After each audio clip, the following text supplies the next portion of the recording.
कुळथाचं soup, 1 चमचा पीठ कुळथाचं, कोथिंबीर, हिंग, हिरवी मिरची, लसूण. 1 चमचा तेल घालून घ्यायचं आहे फोडणीसाठी.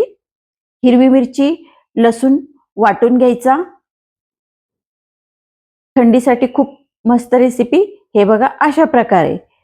त्यानंतर आपण हे 1 चमचा पीठ कुळथाचं घेतलेलं आहे ते पाणी घालून मिक्स करून घ्यायचं आहे. गुठळ्या होऊ द्यायच्या नाही.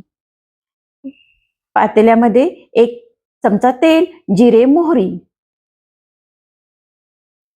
चांगली तडतडू द्यायची आहे. हिरवी मिरचीचा ठेचा, जिरे पावडर अर्धा चमचा, हळद पाव चमचा, हिंग पाव चमचा. आता हे आपण पिठाची पेस्ट करून घेतलेली ती घालून घ्यायची आहे. चवीनुसार मीठ मिक्स करून घ्यायचं आहे आणि 10 ते 15 मिनिटं उकळी करून घ्यायची आहे. आता हे कोथिंबीर घालून सजावट करून घ्यायची आहे. तयार झाले आपलं कुळथाचं थंडीसाठी गरमागरम सूप. कशी वाटली रेसिपी कमेंटद्वारे नक्की कळवा. भेटूया पुन्हा अशाच नवीन रेसिपीसह.